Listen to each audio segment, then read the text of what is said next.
أعوذ بالله من الشيطان الرجيم. بسم الله الرحمن الرحيم. الحمد لله رب العالمين، والصلاة والسلام على أشرف الخلائق أجمعين، سيدنا وسيد الأولين والآخرين، حبيبنا وحبيب إله العالمين، إمام المرسلين وخاتم النبيين، أبي القاسم المصطفى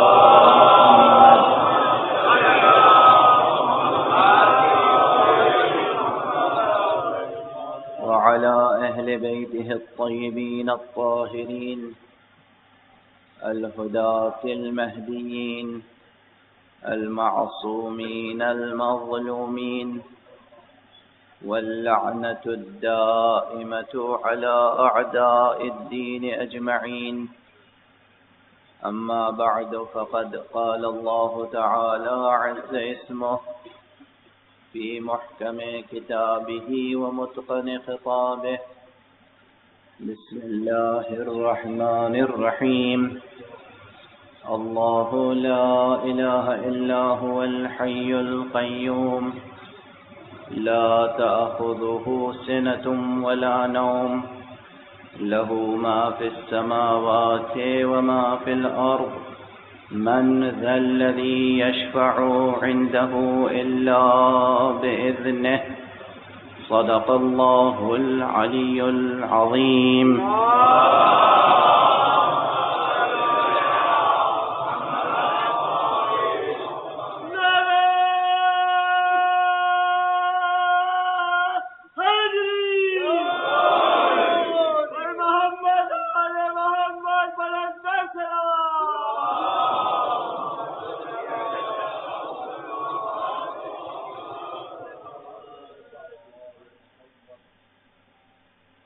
انشاءاللہ میں جن حضرات سے مخاطب ہوں وہ امت قرآن کے افراد ہیں.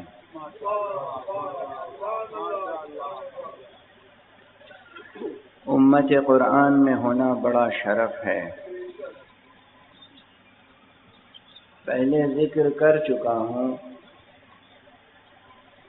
اور یاد دہانی کے طور پر ذکر کر رہا ہوں کہ یہ امت قرآن کی ترکیب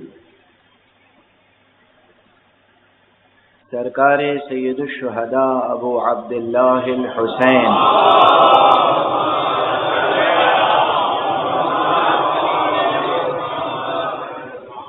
علیہ الصلاۃ والسلام نے روز عاشوراء اپنے خطبے میں استعمال فرمائی تھی. جب اپنے اصحاب سے خطاب کیا تو فرمایا یا امت القرآن. اپنے اصحاب سے، اپنے جانثاروں سے، اپنے فداکاروں سے، اپنی مختصر سی فوج سے جب خطاب کیا تو کہا یا امت القرآن، اے امت قرآن. اور جب دشمنوں سے خطاب فرمایا تو کہا یا امت السوء. اسی بنا بھی میں نے کہا کہ انشاءاللہ میں جن حضرات سے مخاطب ہوں وہ امت قرآن کے افراد ہیں. پروردگار ہمیں اور آپ کو سب کو امت قرآن میں قرار دے. امت قرآن ہی وہ امت ہے جو بالآخر سرفراز ہونے والی ہے.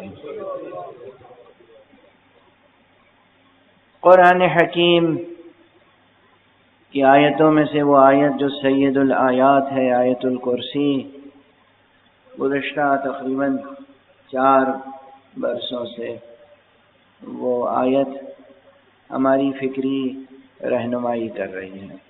ان مجالس میں بطور خاص اسی آیت شریفہ و آیت کریمہ کے کلمات عنوان بیان ہوتے ہیں۔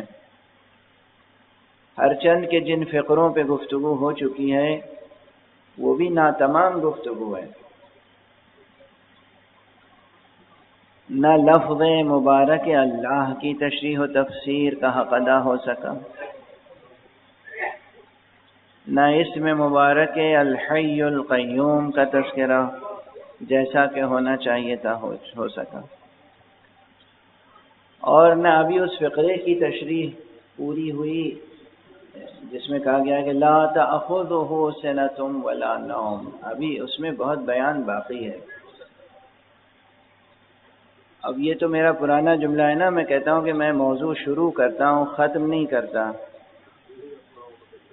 یہ آپ پہ چھوڑ دیتا ہوں کہ آپ مطالعہ جاری رکھیں، کتابوں کا مطالعہ کریں، اور کتابوں کے مطالعے سے بھی سب کچھ حاصل نہیں ہوتا،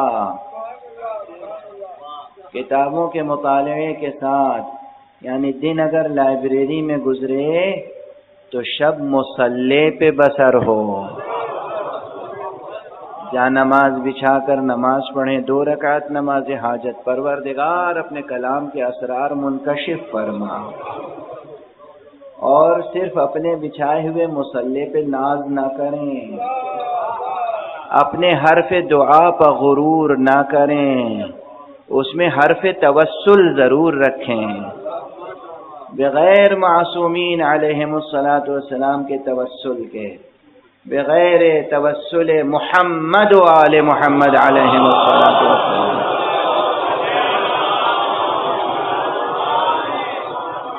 کوئی دعا بلند نہیں ہو سکتی کہ باب استجابت تک پہنچ جائے، ممکن نہیں ہے، ممکن نہیں ہے کہ کوئی دعا باب استجابت تک پہنچ جائے بغیر توسل معصوم، اسی طریقے سے جیسے ممکن نہیں ہے کہ کوئی آیت قرآنی، اللہ کی کوئی وحی ہم تک پہنچ جائے بلا واسطہ پیغمبر، جیسے پیغمبر کے واسطے اور وسیلے کے بغیر اللہ کا کلام ہم تک نہیں پہنچ سکتا، ویسے ہی ہمارا کلام، ہماری دعا، ہماری آرزو، ہماری مناجات باب استجابت تک نہیں پہنچ سکتی جب تک کہ محمد عربی صلی اللہ علیہ وآلہ وسلم اور ان کے اہل بیت اطہار کا توسل نہ ہو۔ یہ مجلسیں یہ اپنی کلی حیثیت اور جوہری حیثیت سے یہ بھی بمنزلہ دعا ہیں، یہ مجلس بھی ہے، ذکر بھی ہے، بیان بھی ہے، دعا بھی ہے، مناجات بھی ہے۔ ان مجالس کی تعریف بھی آسان نہیں ہے، جو اہل معرفت ہے وہ سمجھ سکتے ہیں۔ بہرحال ان مجالس میں اس سلسلہ مجالس میں جو اس مرتبہ آپ کے سامنے گزارش کر رہا ہوں، آج کے جو دنیا کے حالات ہیں ان سے موضوع کو مربوط رکھتے ہوئے گفتگو کو آگے بڑھانے کی کوشش کر رہا ہوں۔ کل کی تقریر میں میں نے ایک جملہ عرض کیا تھا، وہ جملہ کوئی خطیبانہ جملہ نہیں تھا۔ آج روئے زمین پر، کرۂ ارض پر ایسا تاریک ماحول پیدا ہو چکا ہے کہ انسان کی معنویت گم ہو گئی ہے،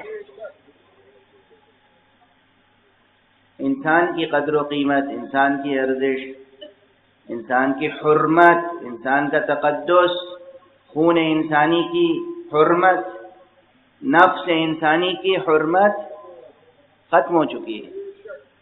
ذہنوں سے جیسے انسان کا احترام مٹ چکا ہے اور انسان درندہ ہوتا جا رہا ہے۔ کیا یہ موقع ایسا ہے کہ میں خاموش رہوں؟ کیا یہ موقع ایسا ہے کہ جو اہل سخن ہیں وہ خاموش رہیں؟ کیا ہم روایتی طرز کی شاعری کرتے رہیں؟ ہم روایتی طرز کے مضامین و انشائیے و افسانے تخلیق کرتے رہیں؟ ہم روایتی طرز کی گفتگو کرتے رہیں؟ طفل تسلی یہ اس کا موقع ہے؟ اصل احترام آدمیت ختم ہو چکا ہے، اور دنیا کے اقتصادی حالات ایسے ہیں کہ آج کے اکنامسٹ، سو کالڈ اکنامسٹ، مغربی درندوں کے ہاتھ بکے ہوئے اکنامسٹ، مغربی درندوں کے ہاتھ بکے ہوئے سیاسی اور سماجی مفکرین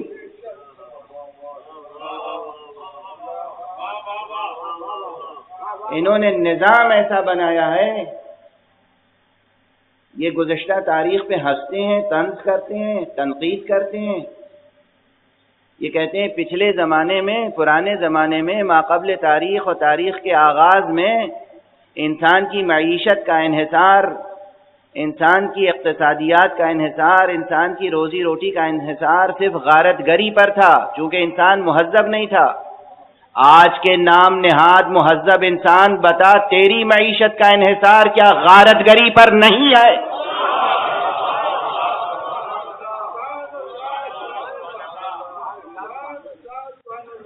کیا غارت گری کی بھی نئی ڈیفینیشن بنانی پڑے گی؟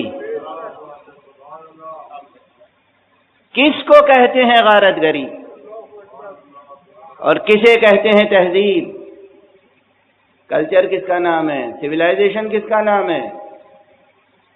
دوسرے بسے ہوئے شہروں کو اجاڑنا تمدن ہے؟ بسی ہوئی آبادیوں کو اجاڑنا تمدن ہے؟ دوسرے ملکوں کی دولت و ثروت کو بزور شمشیر اپنی قوت کے استعمال سے لوٹ لینا غارت گری نہیں تو کیا ہے؟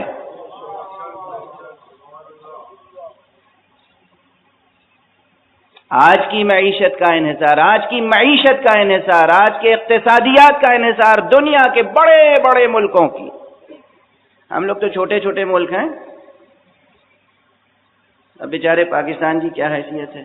برا نہ مانیے گا، میں دست ادب جوڑ کے عرض کر رہا ہوں، پاکستان بہت عزیز اور بہت عظیم ملک ہے، مگر ظاہر ہے کہ دنیا کے سپر پاورز میں سے تو نہیں ہے نا۔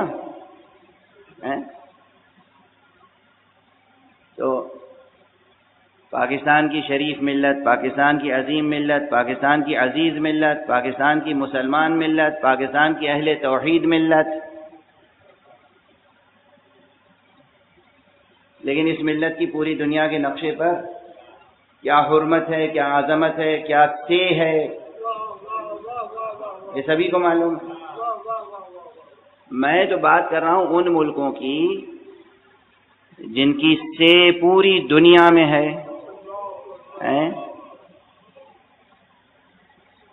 ان ملکوں کی معیشت کا انحصار آج صرف غارت گری پہ رہ گیا ہے۔ کسی غریب کے دیے کا تیل چرا لینا کوئی حکمت ہے؟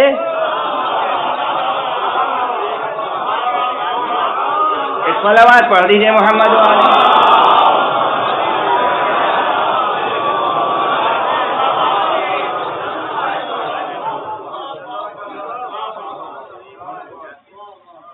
ایک غریب ایک جھوپڑے میں بیٹھا ہوا ہے، ایک غریب کنبہ، ایک کمزور کنبہ ایک جھوپڑے میں بیٹھا ہوا ہے، اور وہاں ایک لالٹین یا ایک دیا جل رہا ہے، آپ نے دیے میں سوراخ کر کے نیچے سے تیل نکال لیا ہے۔ یہ کیا عمدہ نظام معیشت ہے، کیا عمدہ نظام اقتصاد ہے، کیا عمدہ سیاست ہے، کیا عمدہ تدبر ہے، کیا تفکر ہے، کیا انسانیت پر احسان عظیم ہے، کیا سویلائزیشن کی ترقی ہے، کیا ایوولوشن ہے۔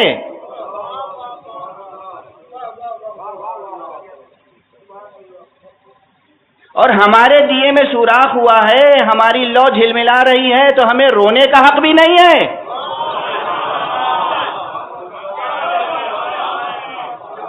ہمیں کراہنے کا حق بھی نہیں ہے؟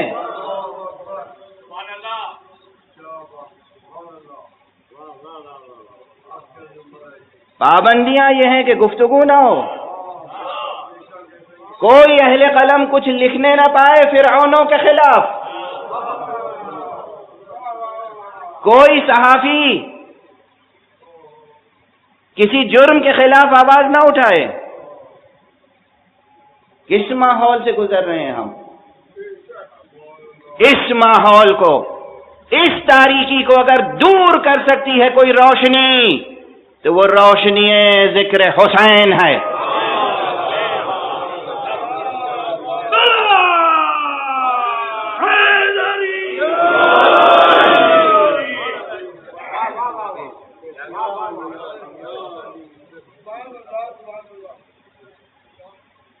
مسلسل سازشیں ہو رہی ہیں کہ حسین کو ایک مسلک کا آدمی بنا کے رکھ دیا جائے،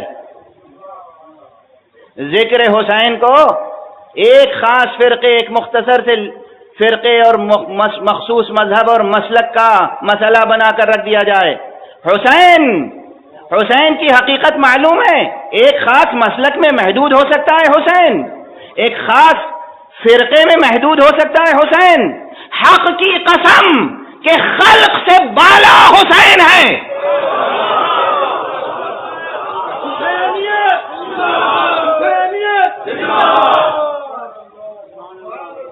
حق کی قسم کہ خلق سے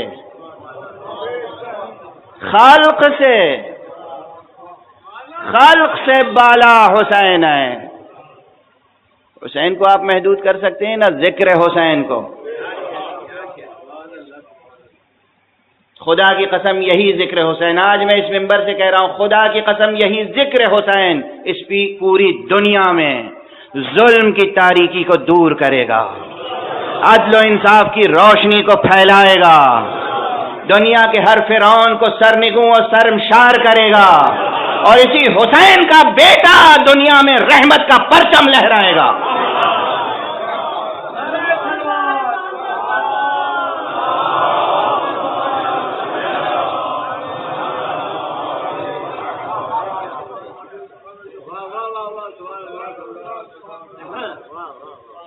لیکن بہرحال یہ حالات ہیں، ان حالات میں ہمیں جو بات تمام عالم انسانیت سے کہنی ہے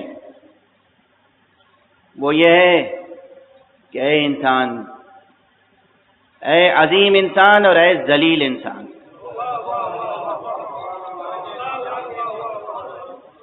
اے امیر انسان اور اے غریب انسان،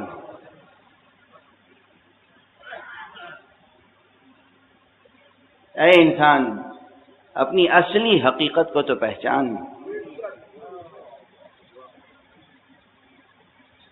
اپنے چہرے کو تو سنبھال کے رکھ، اپنے باطن کو تو سنبھال کے رکھ، تیرے باطن میں نور ہے، تاریکی نہیں ہے، تیرا ظاہر بھی بہت حسین و جمیل ہے، قبیح نہیں ہے، تیرے وجود کو اس طرح سے پروردگار نے بنایا ہے، اس ترکیب سے، اس احسن تقویم میں، کہ اس کے لیے بقا مقدر کی ہے، فنا نہیں۔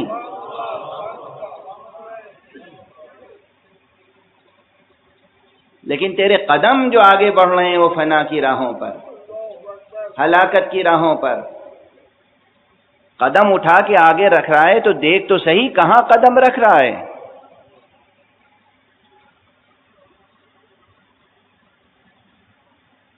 انسان کے سامنے آج انسان کی معنویت کا بیان سب سے بڑا مسئلہ ہے، اور یہ عرض کرتا چلوں، یہ علمی مسائل ہیں، علمی بھی ہیں، فکری بھی ہیں اور دینی بھی ہیں، سماجی اور تہذیبی مسائل بھی ہیں، تعلیم سے جڑے ہوئے ہیں، تربیتی مسائل بھی ہیں۔ میں اگر یہ پوچھوں کہ اصلاً انسان کی معنویت، انسان کی حقیقت، انسان کی عظمت، یہ درس دیا کس نے ہے؟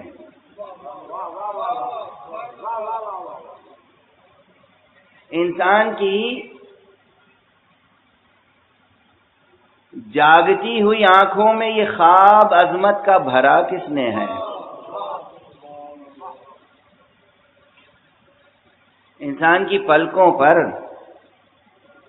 انسانی عظمت کے خواب سجائے کس نے ہیں؟ سائنس نے۔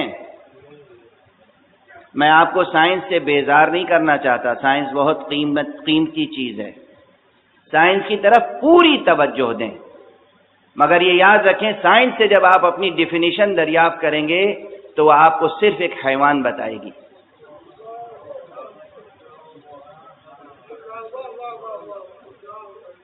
توجہ ہے یعنی بایولوجی میں انسان کی کیا حیثیت ہے؟ سائنس میں انسان کی کیا حیثیت ہے؟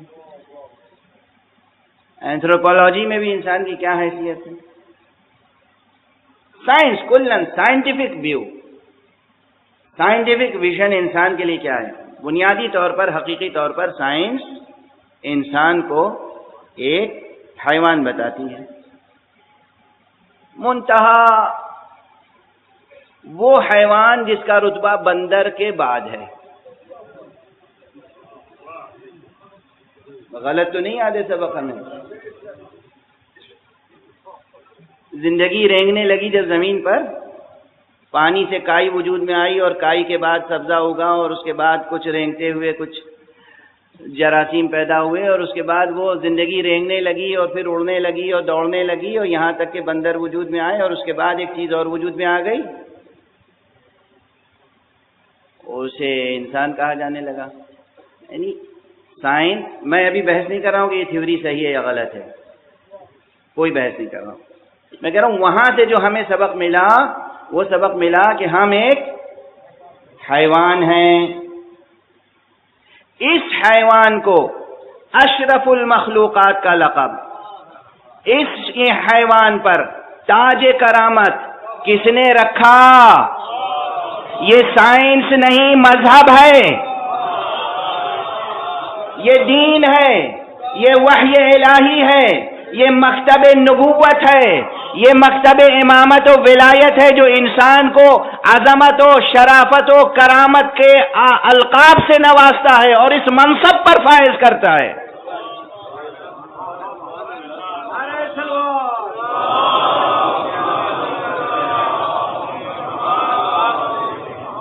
اصل اشرف المخلوقات کا تصور، اشرف المخلوقات کا تصور سائنس کا دیا ہوا ہے یا یہ تصور ہی مذہب کا دیا ہوا ہے؟ بتائیے۔ سائنس تو آپ کو حیوان کہتی ہے، ہر حیوانات کے کچھ خصوصیات ہوتے ہیں، آپ کے بھی کچھ خصوصیات ہیں جو دوسروں سے ذرا ہی مختلف ہیں، زیادہ نہیں۔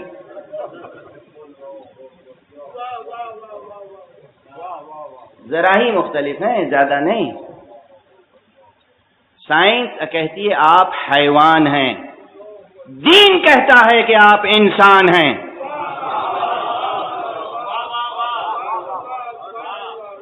یہ دین ہے جو کہتا ہے آپ انسان ہیں، دین ہے جو آپ کی معنویت سے آپ کو آشنا کرتا ہے۔ یہ قرآن ہے جو آگے بڑھ کے کہتا ہے وَلَقَدْ كَرَّمْنَا بَنِي آدم، ہم نے بنی آدم کو کرامت بخشی۔ یہ دین ہے جو آگے بڑھ کے کہتا ہے کہ لقد خلقنا الانسان فی احسن تقویم، ہم نے انسان کو بہترین تقویم میں خلق کیا۔ یہ دین ہے جو آگے بڑھ کے آواز دیتا ہے سورج اور اس کی روشنی اور چاند اور اس کی حرکت اور زمین اور آسمان اور تمام کائنات کی قسم کھانے کے بعد نفس انسانی کی قسم کھا کے ناز کرتا ہے وَنَفْسٍ وَمَا سَوَّاهَا فَأَلْهَمَهَا فُجُورَهَا وَتَقْوَاهَا۔ ذات انسان اور نفس انسان کی عظمت سے انسان کو آشنا کرتا ہے دین، وحی الہی، نبوت، امامت، قرآن۔ سائنس تو آپ کو صرف حیوان بتاتی ہے، اور اسی لیے جن معاشروں نے سارا انحصار سائنس پر رکھا، مذہب کو بھلا دیا، وہ وہی حرکتیں کر رہے ہیں جو حیوان کر سکتا ہے۔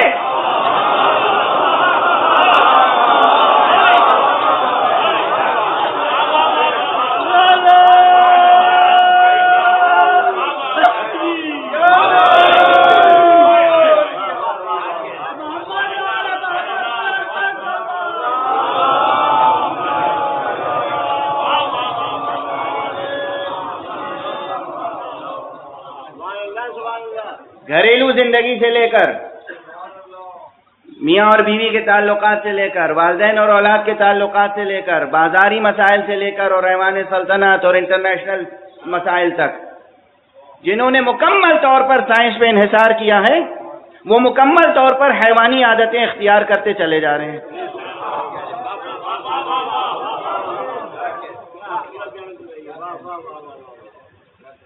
میں پھر کہہ رہا ہوں، میں سائنس کا مخالف نہیں ہوں، مگر میں اس بات کو عرض کر رہا ہوں کہ اگر آپ کو اللہ نے دونوں آنکھیں دی ہیں تو ایک آنکھ سے کام نہ لیں۔ صرف اتنی سی بات عرض کر رہا ہوں، سائنس بھی روشنی فراہم کرتی ہے، وحی الہی بھی روشنی فراہم کرتی ہے، لازم ہے کہ دونوں روشنی سامنے رہے اور سفر جاری رہے۔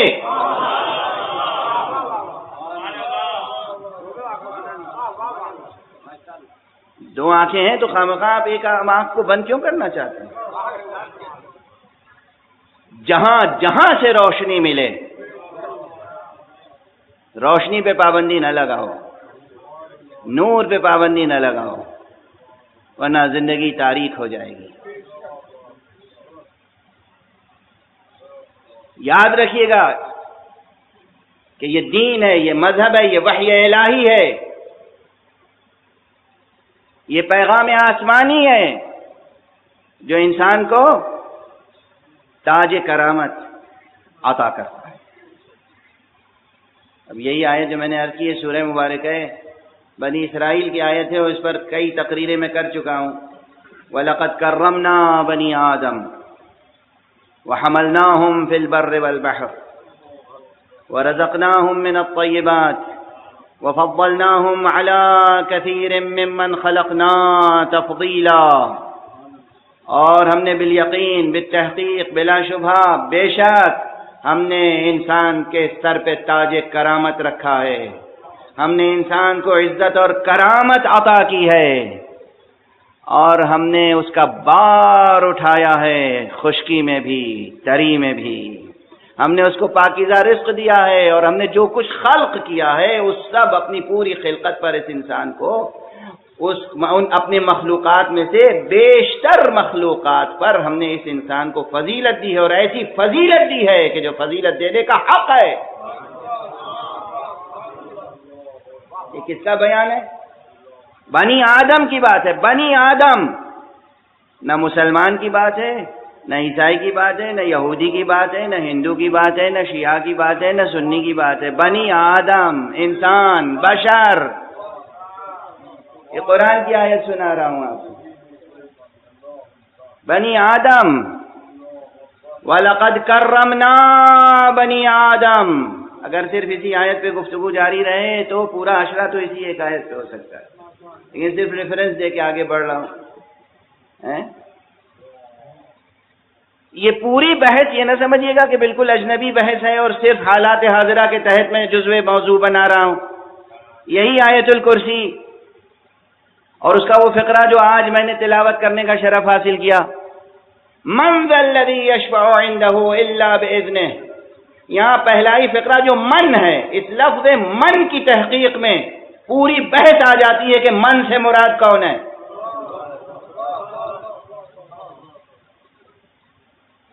کون ہے من ذا الذی یشفع عندہ، کون ہے جو پروردگار کے پاس گناہگاروں کی شفاعت کر سکے؟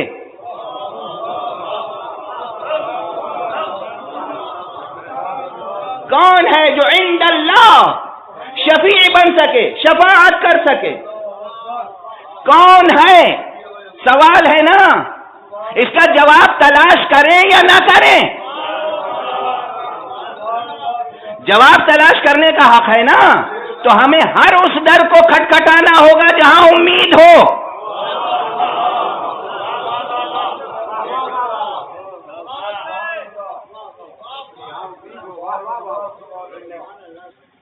ہاں، دنیا میں ایسے بھی در ہیں جہاں سے کبھی کسی کی کوئی امید پوری ہی نہیں ہوئی،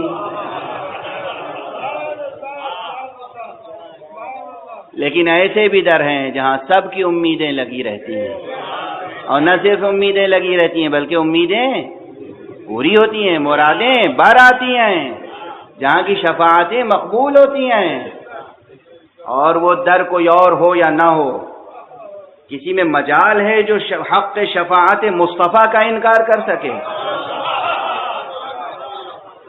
کسی میں مجال ہے؟ کوئی مسلمان ایسا ہے روئے زمین پر جو انکار کر سکے کہ محمد عربی صلی اللہ علیہ وآلہ وسلم کو حق شفاعت نہیں تھا؟ آپ شفاعت کا حق رکھتے تھے یا نہیں رکھتے تھے؟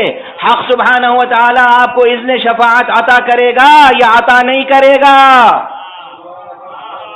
اب اگر مصطفیٰ کا حق شفاعت ثابت ہے تو اس کے بارے میں کیا کہو گے جس کے لیے مصطفیٰ نے کہا حسین منی وانا من حسین، حسین مجھ سے ہے اور میں حسین سے ہوں؟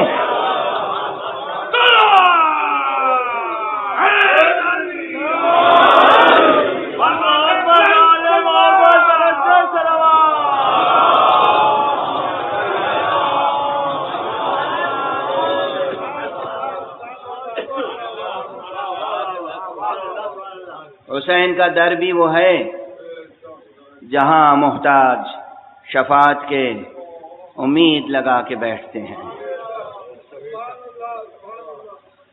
بہرحال یہ مطالب تو آپ کے ذہنوں میں ہیں اور رہیں گے۔ میں گفتگو کو ایک تسلسل سے آگے بڑھانے کی کوشش کروں۔ یہ نہ بھولیے گا کہ یہ موضوع بڑا اہم ہے کہ آج روئے زمین پر انسان کو خود اس کی معنویت سے آشنا کرنا ہے۔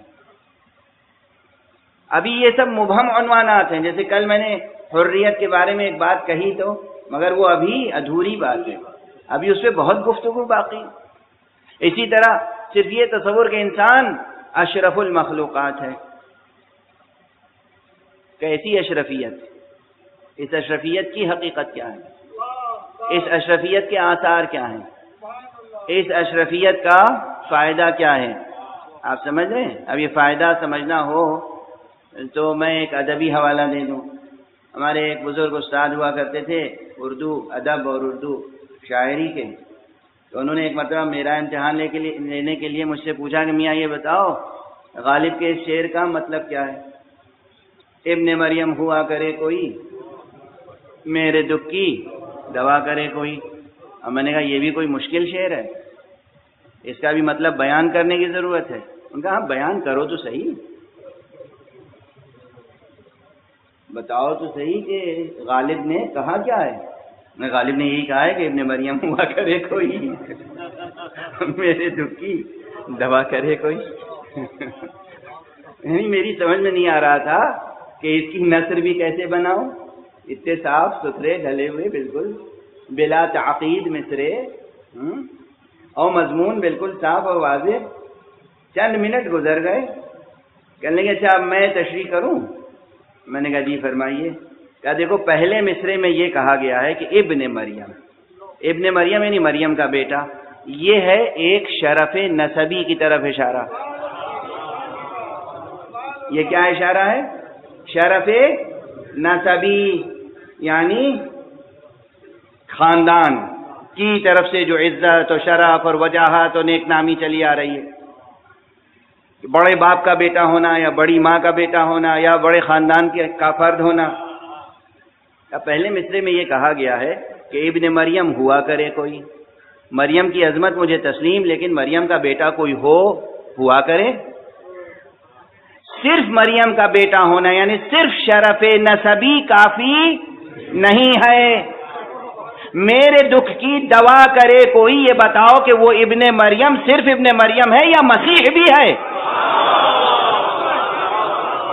اس میں مسیحائی کا جوہر بھی ہے یا نہیں؟ خود درد کو دور کر سکتا ہے یا نہیں؟ خود مریض کو شفا دے سکتا ہے یا نہیں؟ جب تک جوہر ذاتی نہیں ہوگا اس وقت تک شرف نسبی زیادہ احترام کے قابل نہیں ہے۔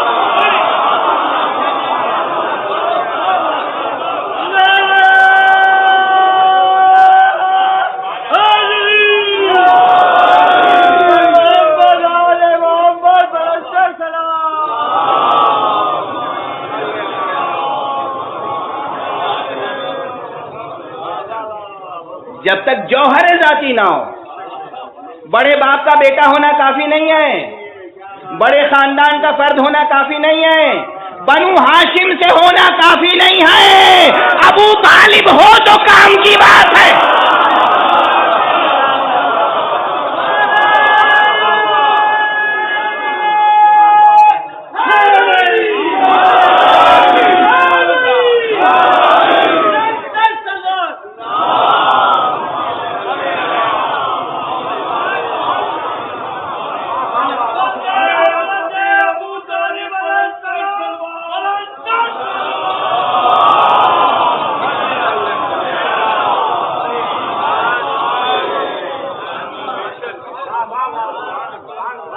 اب اس جملے کے بعد تو کم سے کم ہمیں کوئی یہ نہیں کہے گا کہ یہ خاندان پرست ہیں، بنی ہاشم کے دیوانے ہیں۔ بنی ہاشم سے بھی ہونا کوئی شرف کی بات نہیں ہے۔ بنی ہاشم سے نسبت رکھ کر کوئی ابو لہب بن جائے وہ ملعون ہی رہے گا۔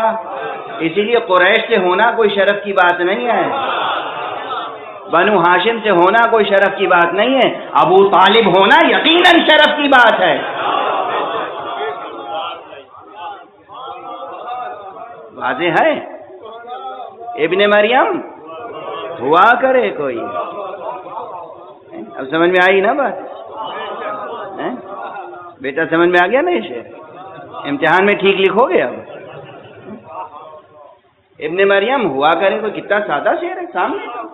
اسی لیے کہتے ہیں جب بڑا شاعر کچھ کہتا ہے تو کچھ کہتا ہے۔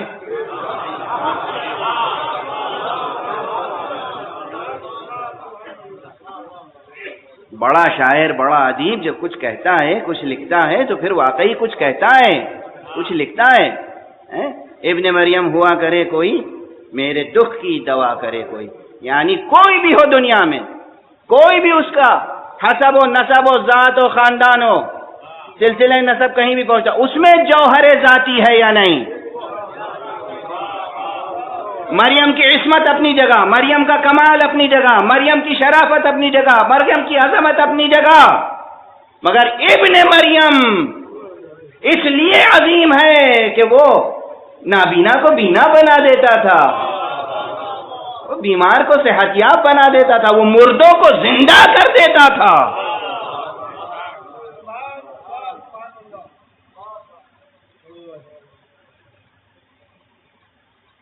تو یہ مثال کے طور پہ میں عرض کر رہا تھا، صرف عرض یہ کر رہا تھا کہ یہ جو عنوان قائم ہو گیا انسان اشرف المخلوقات ہے، اس کے معنی بھی تو سمجھائیں آپ۔ ایک مبہم سا تصور ہے اشرف المخلوقات۔ اشرف المخلوقات یعنی کیا؟ اشرف سے کیا سمجھا جائے؟ سمجھا کیا جائے؟ اس اشرفیت کے آثار کیا ہیں؟ اس اشرفیت کی اساس کیا ہے؟ اس اشرفیت کی بنیاد کیا ہے؟ یہ اشرفیت کا تمغہ کہاں سے آیا؟ اب اسی آیت میں جو کہا گیا لقد کرمنا وَلَقَدْ كَرَّمْنَا، ہم نے کرامت بخشی۔ لفظ کرامت کا ترجمہ کیا ممکن ہے؟ لفظ کرامت کا ترجمہ ممکن ہے؟ اب دیکھیے مثال دے رہا ہوں، اردو میں عام محاورے میں آج کل تو کرامت صرف اس کو کہتے ہیں جو گویا کہ مزاروں پر لوگ جاتے ہیں اور وہاں مزاروں سے جو منسوب کچھ انہونی سی باتیں ہوتی ہیں وہ کہتے ہیں یہاں بہت کرامتیں ظاہر ہوتی ہیں۔ یا میں اولیاء کے قبور کے احترام کا منکر نہیں ہوں، یہ توجہ رہے، لیکن بشرطے کہ قبر کسی ولی کی ہو۔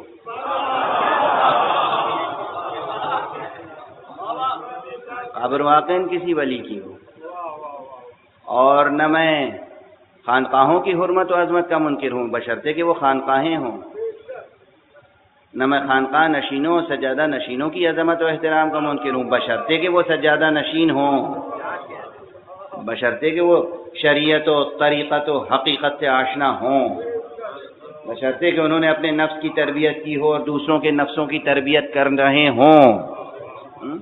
جو ایسے لوگ ہوتے ہیں یقیناً وہ صاحب کرامت ہوتے ہیں۔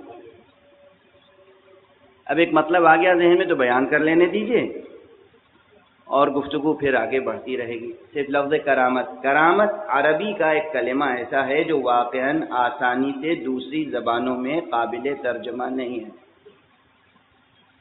اور یہ جملہ میرا نہیں ہے، حضرت آیت اللہ العظمیٰ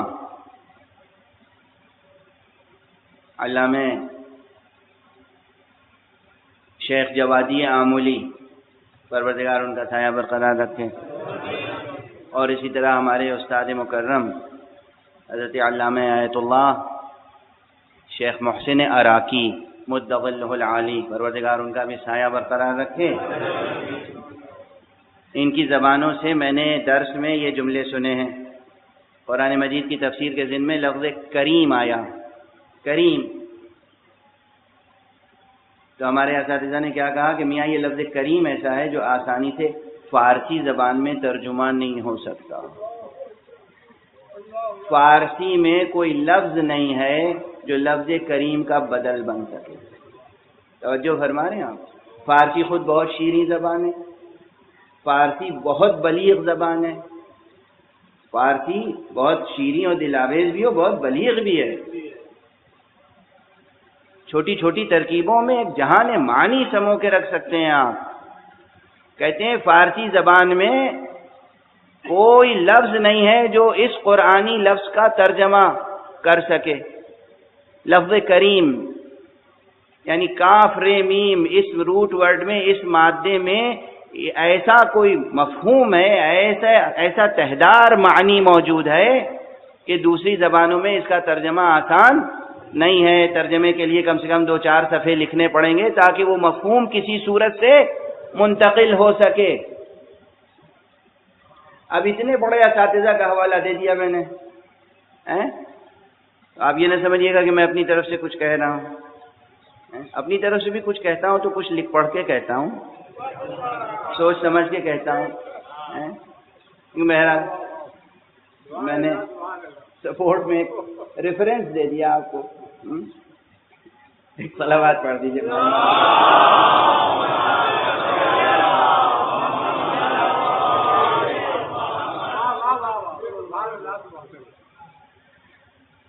لفظ کریم کا ترجمہ آسان نہیں ہے، لفظ کرم کا ترجمہ آسان نہیں ہے، لفظ کرامت کا ترجمہ آسان نہیں ہے۔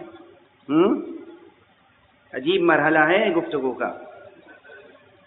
قرآن مجید میں حق سبحانہ و تعالیٰ فرما رہا ہے وَلَقَدْ كَرَّمْنَا بَنِي آدم، ہم نے بنی آدم کو کرامت بخشی۔ اب لفظ کرامت کا ترجمہ کرنے میں بہت سے لوگ یہ کہیں گے ہم نے بنی آدم کو عزت بخشی۔ یہ عزت کا لفظ، احترام کا لفظ بھی اس میں شامل ہے۔ مثلا ماں باپ کے لیے اور بچوں کے لیے بھی ایک مجدے کے طور پہ، مثال کے طور پہ ایک حدیث پیغمبر، حدیث معصوم صلی اللہ علیہ وآلہ وسلم، عرض کرتا ہوا آگے بڑھوں، معصومین سے جو ہمیں ہدایتیں ملی ہیں ان میں ایک فقرہ عجیب و غریب ہے۔ فرماتے ہیں اکرموا اولادکم، اپنی اولاد کا احترام کرو۔ کیا فقرہ ہے؟ میری پیچیدہ اور جولیدہ گفتگو اگر پوری کی پوری یاد نہ رہ جائے تو یہ سادہ سا جملہ آج کم سے کم ہدیے اور تحفے کے طور پہ لے کے جائیے گا۔ معصوم نے کہا ہے کہ اکرمو اولادکم، اپنے اولاد کا اکرام کرو، یعنی احترام کرو۔ یہ نہیں کہا احبو، محبت کرو، وہ تو فطری طور پر تمہارے اندر موجود ہے، محبت کرنے کے لیے تمہیں مجبور نہیں کیا جائے گا، مگر کہا جا رہا ہے اکرمو، اکرام کرو، احترام کرو اپنی اولاد کا۔ یہ درس اسلام کے علاوہ کہیں اور بھی ملے گا آپ کو؟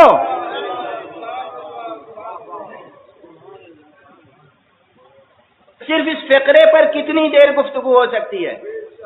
اکرموا اولادکم، اپنی اولاد کا احترام کرو، احترام کرو، اکرام کرو۔ تو لفظ اکرام اور کرامت میں عزت کا مفہوم موجود ہے، احترام کا مفہوم موجود ہے، عظمت کا مفہوم موجود ہے، سخاوت کا مفہوم موجود ہے۔ جب کوئی احسان کرتا ہے تو ہم کہتے ہیں آپ نے بڑا کرم فرمایا، کوئی کچھ عطا کرتا ہے تو کہتے ہیں آپ نے کرم فرمایا۔ تو ایک لفظ کرم میں عزت، عظمت، احترام، جود و سخا سب کچھ موجود ہے۔ تو اس لفظ کرم کا ترجمہ کیسے کیا جائے، کس لفظ میں کیا جائے؟ دیکھا نا آپ نے کیسا جامع مفہوم ہے۔ اب حق سبحانہ و تعالی فرما رہا ہے وَلَقَدْ كَرَّمْنَا بَنِي آدم، ہم نے بنی آدم کو کرامت بخشی ہے، یعنی ہم نے بنی آدم کو اعزاز بخشا ہے، یعنی ہم نے بنی آدم کو احترام بخشا ہے، یعنی ہم نے بنی آدم کو عظمت بخشی ہے، ہم نے بنی آدم کو عزت دی ہے۔ ترجمہ کرتے چلے جائیے۔ اور آخر آیت میں کیا ہے؟ چونکہ آج کی رعایت سے میں گفتگو کو سمیٹ دوں، آخر آیت میں کیا ہے؟ وَفَضَّلْنَاهُمْ عَلَى كَثِيرٍ مِّمَّنْ خَلَقْنَا تَفْضِيلًا، اور ہم نے انہیں فضیلت دی ہے عَلَى كَثِيرٍ مِّمَّنْ خَلَقْنَا، اپنی مخلوقات میں سے بہت سی مخلوقات پر، سب پر نہیں، سب پر نہیں کہا۔ اب سب پر کیوں نہیں کہا؟ ہم تو ذہن میں لیے بیٹھے ہیں کہ ہم اشرف المخلوقات ہیں علی الاطلاق، علی الاطلاق تمام مخلوقات سے ہم اشرف ہیں۔ حق سبحانہ و تعالی یہاں فرما رہا ہے علی کثیر ممن خلقنا، جو کچھ ہم نے خلق کیا ہے ان میں سے کثیر پر، زیادہ تر پہ ہم نے فضیلت دی ہے، سب پر نہیں دی ہے۔ جب میں بہت غور کرتا رہا آیت پر تو معلوم ہوا یہاں کثیر ممن خلقنا ہی ہونا چاہیے تھا، اس لیے کہ بات بنی آدم کی ہے۔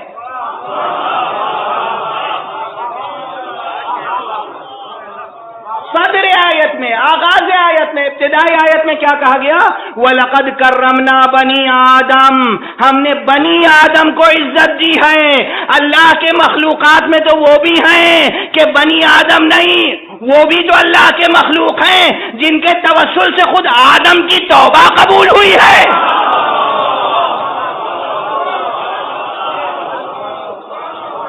ایک صلوات پڑھ دیجئے محمد۔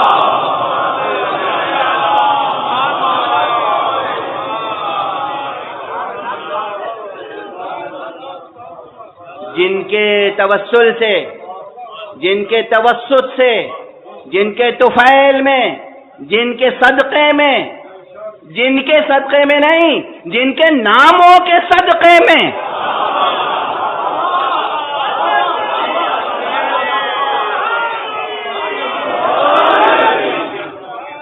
جن کے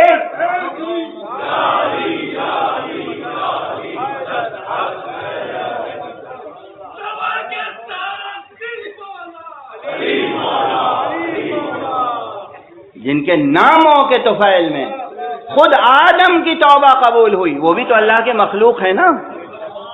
تو پھر بنی آدم کا جہاں تذکرہ ہوگا وہاں یہی تو کہا جائے گا کہ ہم نے ان کو اپنی مخلوقات میں سے بیشتر مخلوقات پر فضیلت دی ہے، مگر تمام مخلوقات پر فضیلت نہیں دی ہے۔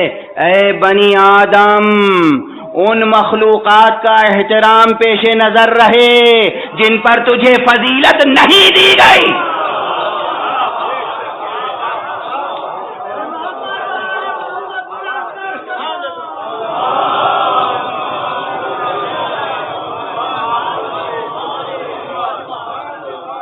اپنا اعزاز دکھانا، اپنا افتخار دکھانا، اپنا فخر جتانا، اپنا ناز اٹھوانا سب سے، مگر ان دروازوں پر آنا تو سر جھکا کے آنا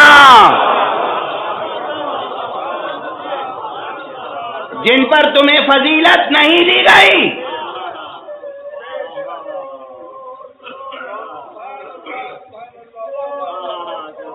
بس اب آج دامن وقت میں گنجائش نہیں، وقت تمام ہو گیا، گویا گفتگو تمہید میں رہ گئی۔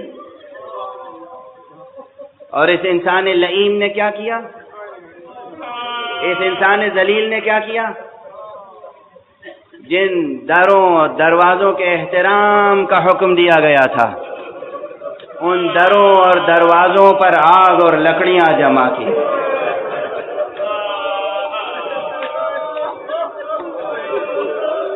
جن دروں اور دروازوں پر جا کر سلام کرنے کا حکم دیا گیا تھا، ان دروں اور دروازوں کو توڑا گیا، اجاڑا گیا۔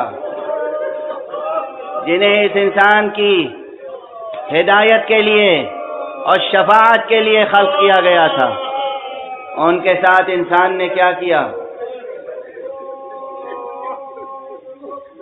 انہیں اپنے گھر میں رہنے نہیں دیا۔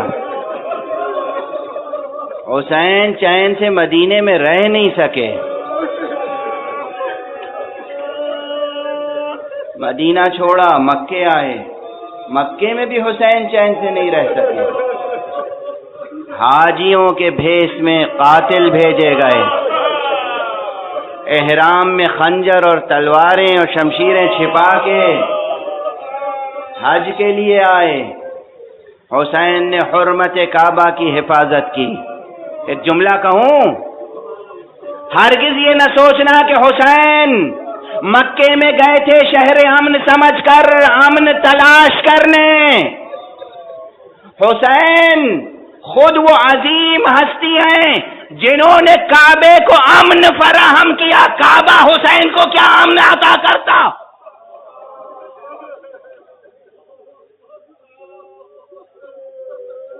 کعبے کی حرمت، حرم کا احترام برقرار رکھا، اور عاشق کعبہ، عاشق حرم، امام حرم، امام اہل حرم حسین نے 8 ذی الحجہ کو جب سب عرفات کی اور منی کی تیاری کر رہے تھے، حسین نے کربلا کا رخ کیا، مکے کو بھی الوداع کہا، کربلا کی طرف روانہ ہو گئے۔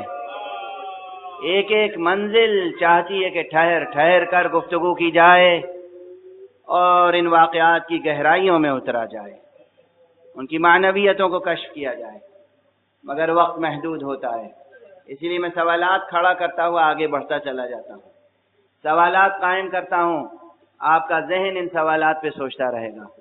حسین نے مدینہ چھوڑا، مکہ چھوڑا، راہ کربلا میں آگے بڑھ رہے ہیں۔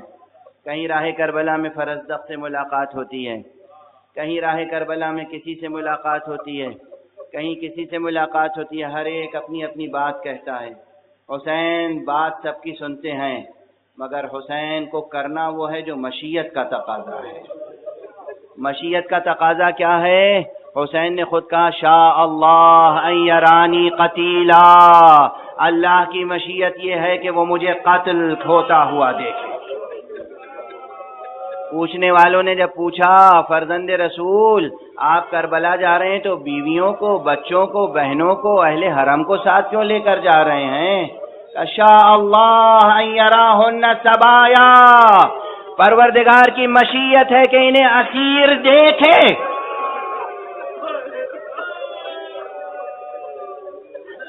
اجرکم علی اللہ، یہ سب آپ سنتے رہتے ہیں، لیکن ان تمام مقامات پر ٹھہر کے گفتگو کرنے کی ضرورت ہے، بحث کی ضرورت ہے۔ کارواں آگے بڑھتا رہا، کہیں راستے میں جناب مسلم ابن عقیل کی شہادت کی خبر ملی۔ عام طور پر 2 محرم کو، آج 2 محرم ہے، کربلا میں امام حسین کا وارد ہونا بیان کیا جاتا ہے، مگر میں ٹھہر کر بس 2 جملے یہیں عرض کر دوں کہ راستے میں ہے ابھی حسین، اور جب گزرنے والے چند افراد نے آ کر آقا سے ملاقات کی اور آقا نے پوچھا کہ کوفے کے کیا اخبار ہیں، کوفے کی کیا خبریں ہیں، آنے والوں نے کہا آقا جب ہم کوفے سے نکل رہے تھے تو آپ کے سفیر مسلم ابن عقیل کے پاؤں میں رسیاں باندھ کر کوفے کی گلیوں میں پھرایا جا رہا تھا۔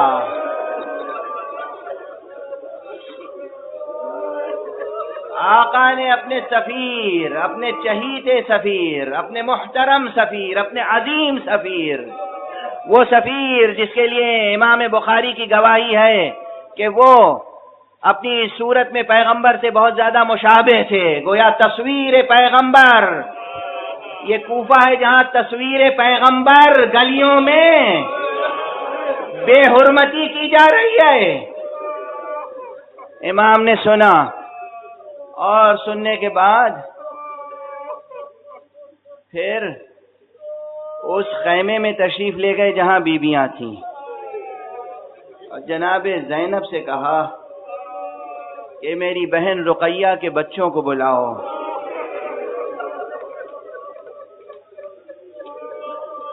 یہ جناب رقیہ جناب مسلم کی زوجہ ہیں، جناب مسلم کی زوجہ ہیں، مولا امیر المومنین کی بیٹی ہیں جناب رقیہ.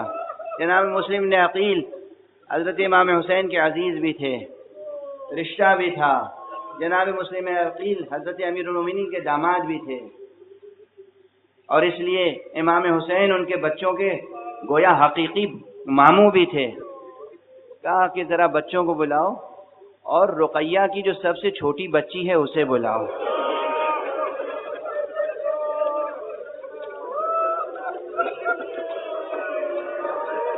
اور آقا حسین نے اس بچی کے سر پہ جب ہاتھ رکھا تو بنی ہاشم کے گھرانے کی وراثت رکھنے والی بچی تھی.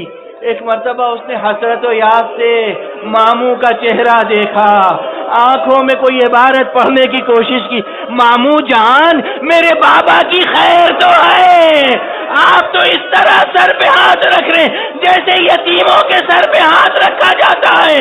ایک مرتبہ امام حسین نے کہا بیٹی تیرا بابا شہید ہو گیا، آج سے مجھے اپنے بابا کی جگہ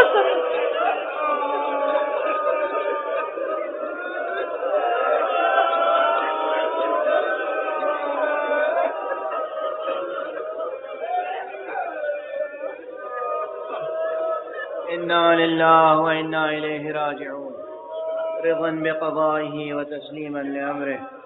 پروردگار ہمیں علوم قرآن اور معارف اہل بیت سے آشنا فرما. پروردگار تجھے واسطہ ہے تیرے کلام مجید قرآن حکیم کا، انسانوں کو نور وحی سے منور فرما. پروردگار انسان کو اس کی کھوئی ہوئی عظمت عطا کر دے. پروردگار ہم کو انسان کی معنویت سے آشنا فرما. پروردگار روئے زمین پر خون انسانی کا احترام بحال فرما.